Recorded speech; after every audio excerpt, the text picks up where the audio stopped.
Because that Tenant Media situation where, Tim Pool and whoever else were taking random sketchy money to put out whatever propaganda they were told to put out, I just, I don't see what has grown up on the right in the independent media space as actually being better than the mainstream press. I totally disagree with you. While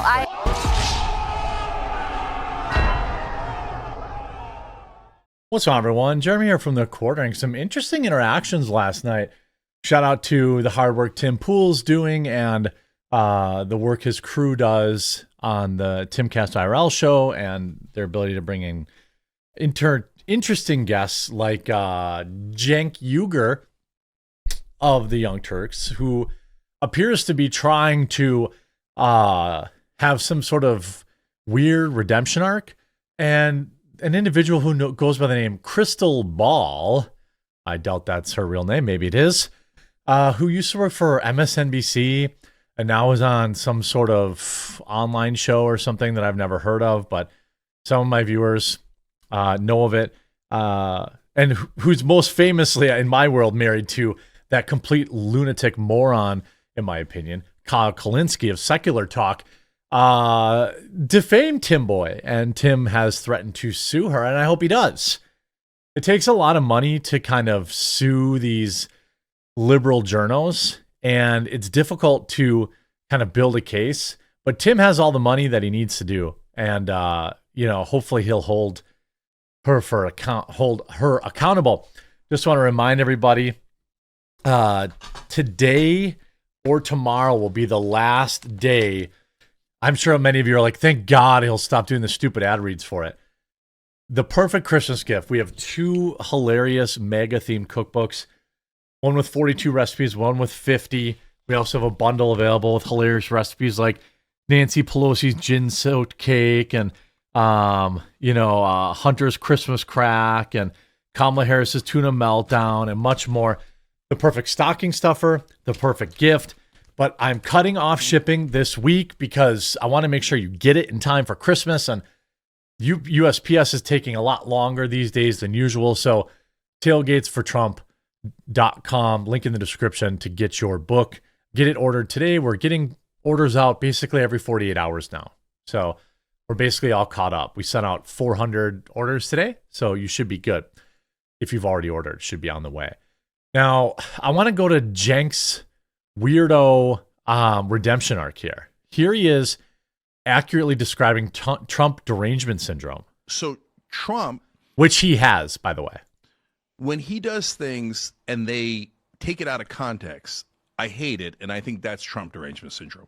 So, for example, he said bloodbath when he was talking about the auto industry. We come on the Young Turks and we go, he did not say it in a physical way. He did not say it in a violent way. He said it in regards to the car industry. No question about it. Yeah. Everyone else goes, nah, he's calling for blood in the streets and blah, blah, blah. That's Trump derangement syndrome. I agree. Right? He goes to McDonald's and he does that photo op. I think it's a great photo op, right? So, look, I'll bust him on, hey, he doesn't actually support higher minimum wage. He supports the National Restaurant Association, yada, yada. I'll give you the substance of it. But as a photo op, it's a good photo op. And they look at him, they're like, he looked ridiculous. And I'm like, all right, you could do that, but I don't think he looked ridiculous. I mean, the height of Trump derangement syndrome is when he got shot at, right? And then number one, we got Blue Anon that comes out and goes, no, he didn't really get shot at. It's all a conspiracy. He had a razor in his hand or something. Yeah. So, and then this is, look, Cenk and Anna Kasparian are doing what I like to call CYA. They want to stay in business, and they know that Democrats are a loser party, and they want to try to distance themselves from them. But Cenk Uygur has absolutely positively promoted a lot of Trump derangement syndrome stuff.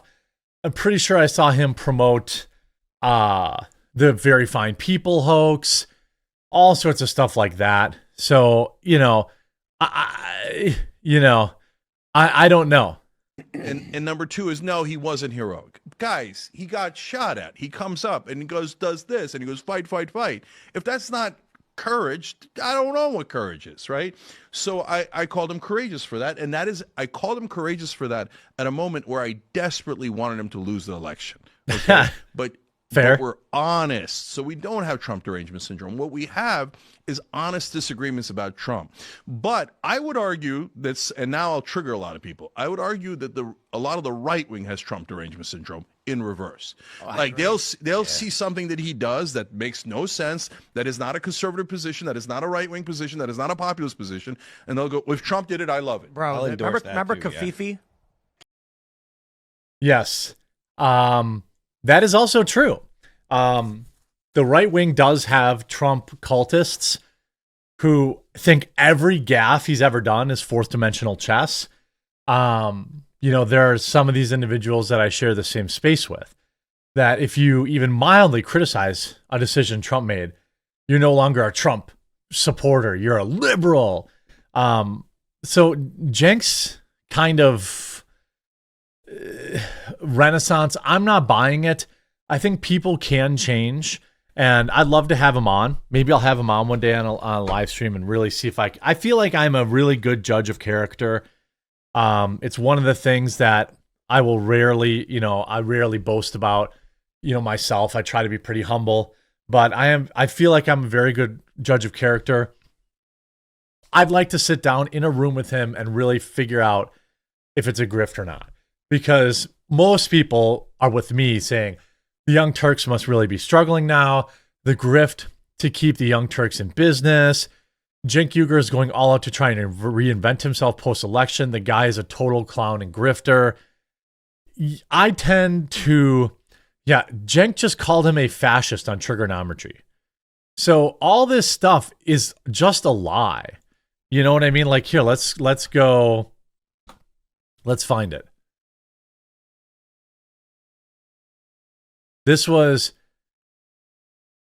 well, I don't know if I can find the clip, but here you go. Cenk is such an idiot. Most of the domestic terrorists in America right now are right-wingers. So again, wrong.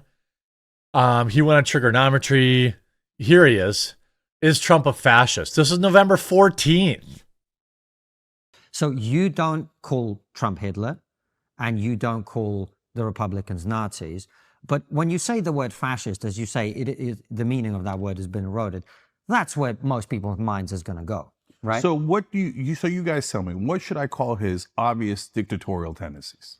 And his obvious over-the-top racism? You know what? Actually, this is a really great question, because what I'd love for you to do is, and this is a genuine question, I'm not trying to catch you out or anything like that. I genuinely am interested. I have heard a lot of rhetoric from people about Donald Trump and the concerns that they have about the next 4 years. And, people use words like fascist, dictatorial, etc. What do you fear over the next 4 years he is going to do that makes you say in the present moment that he's dictatorial, fascist? What is he going to do you think? Yeah. So again, I don't know that he's going to do it. So he doesn't know. So again, this was 2 weeks ago. So I mean, I applaud Tim for bringing him on. I think it's good entertainment, but no, I do not buy their sudden rebranding as being, the reasonable left. Here you have him interviewing somebody named Krystal Ball, who's some reject from MSNBC, who married one of the biggest cucklords in the world, in my opinion. Again, spreading, defaming Tim Pool, wants a retraction or apology. Yeah. So the mainstream media guys are the worst liars in the world. Agree. They lie way worse than even right-wing media. I don't know about that. Okay, we can have that discussion. I think you cannot. Any idiot would know that. That's Krystal Ball talking. So if you don't think the mainstream media lies, then you're an idiot. I mean, let's just full stop. If I meet you in public and you believe what you see on Fox News, MSNBC, or CNN at face value, I'm not saying they never tell the truth. But if your default position, is that the news is trustworthy, then you're an idiot or you're on the take. I cannot find two bigger liars in America than Joe Scarborough and Whoopi Goldberg. I mean, okay? but here I hear you, but Whoa. This picture must have been taken a long time ago. Looks very different. Is that even the same person? I guess. I get maybe. They all kind of have like that are these like leftoid commentators all have the same RBF face? I also have been kind of blackpilled on a lot of independent media because that Tenant Media situation where, you know, Tim Pool and whoever else were taking random sketchy money to put out whatever propaganda they were told to put out. That's a lie. Everybody knows that. And so this person who says that you're supposed to trust her went on the internet, went on the Young Turks show, I don't know, or Breaking Points. Is that the name of the show, Breaking Points? I've never heard of it. Maybe it's popular on the left. I mean, there's popular shows all the time that I never heard of. So that doesn't really indicate anything. I'm kind of in my own bubble. She goes on her show and says that Tim Pool took money, which he did get paid money, but then she continues the statement to lie and say that he put out propaganda, which there's no evidence of. In fact, the Associated Press has said that they were the victims, not that none of these people put out anything that any one of them had to say. I just, I don't see what has grown up on the right in the independent media space as actually being better than the mainstream press. I totally disagree with you. Well, okay, based, Cenk, but again, he's trying to rebrand himself as the reasonable, unhinged liberal. The fact of the matter is, again, he just let Krystal Ball of, again, Breaking Points, looks like they have a lot of money. They got a fancy set. Repeat a lie that everybody in this space knows is not true. Okay, so Cenk knows that's not true because he's in this space. If you're a commentator or a news person or whatever, right? I'm not a news person. I'm a commentator. But if you're a news person or a commentator anywhere tangentially in this space, you know that is a lie. Yet she repeated it while saying the mainstream media is trustworthy. I mean, I can't think of a better, example of that. You see Malcolm Flex, this is what they do. Hear and repeat propagandistic talking points while saying your independent thought is propaganda. Krystal Ball, you can't just malign other podcasters because you don't like their politics. A lot of people seem to have liked the show. It's sad to see how far Breaking Points has fallen. Cigar is barely less insufferable than Krystal, and that's really saying something. To actually think I liked them at one point. Krystal is uninformed and extremely confident. Awful mixture. Please push her on this. She's gotten excruciatingly cringe since she married Kyle, and her views have gotten to be fairly outlandish. It's honestly starting to dilute the credibility of the show, whether she realizes it or not. These people don't care about lying. The fact that she went on that stage and said, oh, the mainstream media doesn't, the liars, the right wing is the real liars, and then immediately lied about Tim Pool so confidently and so smugly, is all you need to know. This person is dumb. They have issued libelous statements or slanderous statements against Tim Pool. Undoubtedly, she looks exactly like that other smug broad on CNN. They have a look, don't they? Yeah, she looks like, is that it? Yeah. Oh, poor Kyle. He deserves it. I just think these people are a joke. They're desperate. They're grasping at straws to try and stay relevant now that they've backed the losing team. Now you can back the losing team and double down and admit, hey, maybe I was wrong about this. Or you can do what they're doing, is like what Cenk is doing, is try and pretend like you were never on the losing team. I hope Tim issues a legal statement to her. I hope that she's forced to apologize at minimum. I see no stop. He tagged her. There's been no reply. She's been active on Twitter since then. She's obviously seen it. Here, breakingpoints.supercast.com. I've never even heard of this. First thing they do is ask for money. Okay, cool. Anyway, hope you enjoyed this video. If you did, make sure you leave a like. And if you haven't yet, please do subscribe or follow down below. And we'll talk to you again real soon.